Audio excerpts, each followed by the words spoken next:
Parte 1. El frío del primer instante. El reloj marcaba las 2 de la madrugada cuando un golpe seco quebró el silencio de la casa. No fue un estruendo enorme, pero sí lo suficiente para arrancar a Carmen de su sueño inquieto. Se levantó con el corazón acelerado, preguntándose si el viejo edificio había decidido ceder de repente, o si era otra cosa, algo que no quería imaginar. Avanzó por el pasillo en penumbra. La madera crujía bajo sus pies, y cada paso le recordaba que ya no estaba sola en aquella casa. En la cocina, una tenue luz amarilla escapaba por la rendija de la puerta. Empujó suavemente y lo vio. Diego, de pie junto a la ventana abierta, respirando con dificultad. Tenía la mirada perdida, en la oscuridad exterior, como si buscara una salida que no existía. ¿Estás bien?, preguntó Carmen intentando que su voz no temblara. Él giró bruscamente como si no esperara verla allí. Por un segundo se miraron con la sorpresa dibujada en los ojos. Ninguno habló. El aire era denso, cargado de algo que ninguno de los dos quería nombrar. Carmen dio un paso hacia adelante, sin pensarlo demasiado, solo para comprobar que estaba de verdad allí. Diego parpadeó, como si acabara de regresar de un lugar lejano, y en un impulso extraño, casi torpe, sus rostros se acercaron. Hubo un beso, breve, inesperado, como una chispa en mitad de la oscuridad. Al instante se apartaron. Carmen intentó forzar una sonrisa, murmurar una excusa banal, pero sus manos temblaban. Diego bajó la mirada, mordiéndose los labios, sin atreverse a pronunciar palabra. La ventana seguía abierta, y un aire helado entraba en la cocina, mezclándose con la tensión que los envolvía. La escena quedó suspendida en el silencio. Ninguno de los dos supo qué hacer ni qué decir. Solo una certeza se impuso en ese momento. Habían cruzado una línea de la que sería imposible regresar. Parte 2. La carta olvidada. La mañana llegó sin pedir permiso, filtrando una luz pálida por las cortinas del salón. Carmen bajó las escaleras con la sensación de que la casa ya no le pertenecía del todo. Sobre la mesa, junto a una taza de café a medio terminar, encontró un sobre doblado. Reconoció la letra de su hermano Manuel. Dudó un instante, luego lo abrió. Las frases eran cortas, escritas con prisa. Confío en ti. Diego no debe estar solo ahora. Haz lo posible por acompañarlo. No preguntes demasiado. Carmen leyó la nota varias veces, como si en esas pocas líneas se escondiera una advertencia que no sabía descifrar. Sintió un nudo en el estómago, que era lo que su hermano no quería contarle.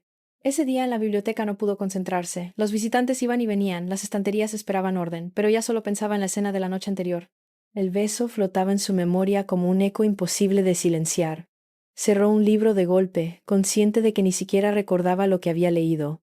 Al volver a casa, encontró a Diego en el salón. El televisor estaba encendido, pero el volumen bajísimo. Él fingía mirar la pantalla, aunque sus ojos no seguían la historia. Entre ellos se levantó un silencio incómodo.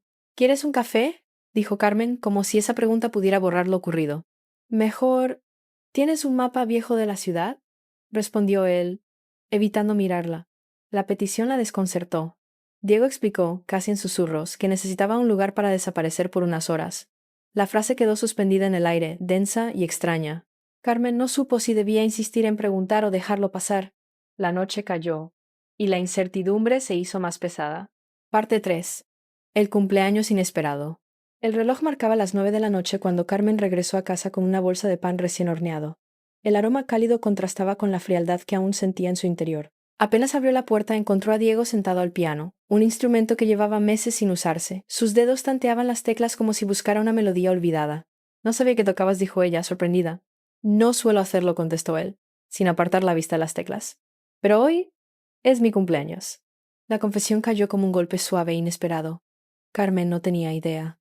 Una mezcla de culpa y ternura la invadió. Dejó el pan sobre la mesa y se apresuró a abrir una botella de vino que guardaba para ocasiones especiales. No podía dejar que la fecha pasara desapercibida. Brindaron. Diego sonrió por primera vez desde que llegó a su casa. El ambiente poco a poco se volvió más ligero. Hablaron de viajes que nunca hicieron, de canciones que escuchaban de adolescentes, de calles de Sevilla que ya no existen como antes. Carmen notaba cómo las capas de silencio que lo rodeaban empezaban a desmoronarse. En un momento, Diego se levantó, fue hacia ella, y casi sin pensarlo se produjo un segundo beso. Fue breve, torpe, interrumpido por la risa nerviosa de ambos. Un instante que desató aún más preguntas que certezas. Carmen se levantó de golpe, con el corazón acelerado. Abrió la ventana para respirar aire fresco. Desde la calle se escuchaba el bullicio lejano de un bar. La ciudad seguía su curso, mientras dentro de la casa todo parecía trastocarse. Parte 4. La confesión en la lluvia. Al día siguiente la ciudad amaneció cubierta por un cielo gris, y la lluvia se deslizó lenta pero constante sobre los balcones de Triana. Carmen decidió salir a despejarse. Caminar bajo el agua siempre había sido su forma de pensar con claridad. Sin embargo, Diego insistió en acompañarla. Revoloteaban paraguas de colores por las calles, mientras ellos avanzaban en silencio. La humedad le escalaba la ropa, pero ninguno parecía notarlo.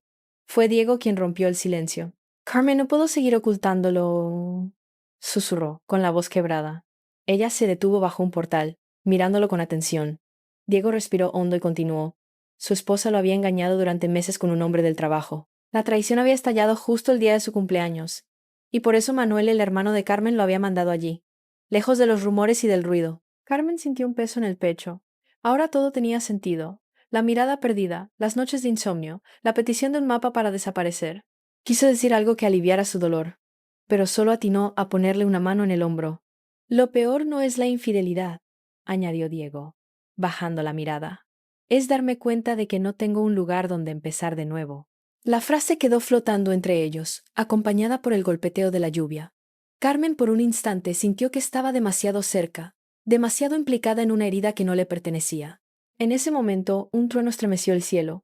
Diego la miró con una intensidad que la hizo apartar la vista, y Carmen comprendió que lo que habían vivido hasta entonces era solo el principio de un camino incierto. Parte 5. El rumor del pueblo. El sol volvió con fuerza después de la tormenta, pero el aire aún olía a humedad. Carmen entró en la pequeña tienda de ultramarinos del barrio para comprar fruta. Apenas cruzó la puerta notó cómo dos vecinas bajaban la voz. Fingieron ordenar unas cajas de tomates, aunque sus miradas se cruzaban con la suya. Carmen no necesitó escuchar demasiado, ya circulaban rumores sobre Diego. Al regresar a casa, lo encontró en el patio, reparando una maceta rota. Sus manos estaban cubiertas de tierra, y parecía concentrado en algo tan simple que resultaba casi infantil. Carmen dudó si contarle lo que había escuchado, pero él la sorprendió adelantándose. Sé lo que dicen, murmuró, sin levantar la vista, que vine huyendo, que traigo problemas, que arrastro desgracias. Ella lo observó en silencio. No sabía si negarlo o confirmar lo evidente. Finalmente se acercó y le dijo: La gente siempre habla, Diego. Lo único que importa es cómo eliges seguir. Él levantó los ojos. Había en ellos cansancio, pero también un destello de agradecimiento. Se hizo un silencio extraño, interrumpido solo por el canto de un canario enjaulado en el balcón de un vecino. De repente, Diego se incorporó, dio un paso hacia ella y le confesó algo inesperado. Había recibido una oferta de trabajo en otra ciudad, lejos, muy lejos de Sevilla. La propuesta lo atraía, pero al mismo tiempo lo aterraba. Si acepto, desapareceré de aquí en cuestión de semanas, dijo bajando el tono. Pero no sé si quiero irme solo. La frase quedó suspendida, cargada de significados ocultos. Carmen sintió como el mundo se le estrechaba. Parte 6. El adiós silencioso. El amanecer llegó sin hacer ruido. Carmen despertó con la sensación de que algo había cambiado, aunque no podía identificar qué. Caminó hacia la sala y lo encontró a Diego frente al piano, tocando lentamente una melodía que parecía flotar entre las paredes. Sus dedos se movían con torpeza, pero con una determinación que le partió el corazón. Buenos días, dijo ella, intentando sonar tranquila, pero su voz temblaba apenas perceptiblemente. Diego levantó la mirada y esbozó una sonrisa suave, cargada de melancolía.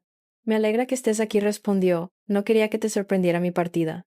Carmen sintió un nudo en la garganta. Cada nota del piano parecía contar la historia que ninguno de los dos había podido poner en palabras.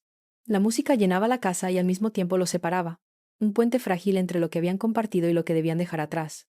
No sé si esto es correcto, susurró Carmen acercándose lentamente. Él la miró y asintió apenas, como confirmando que lo que sentían no podía sostenerse sin consecuencias. Carmen entendió.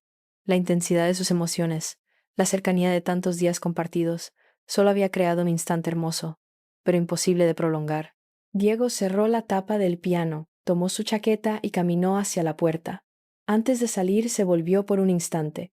Sus ojos brillaban con una mezcla de gratitud y pesar. Gracias por todo, Carmen, por cada momento. Nunca lo olvidaré. Ella permaneció en silencio, observando cómo la figura de Diego desaparecía entre la luz del amanecer. La casa volvió a quedar en calma, pero algo había cambiado para siempre. No había rencor, ni culpa, solo un vacío dulce, la sensación de haber vivido algo único, que no podía repetirse. Carmen se acercó a la ventana, dejando que el viento de la mañana acariciara su rostro. Sonrió con suavidad, cerrando los ojos por un instante. La vida continuaría, diferente, con un recuerdo que dolía y consolaba al mismo tiempo. Fin de la historia.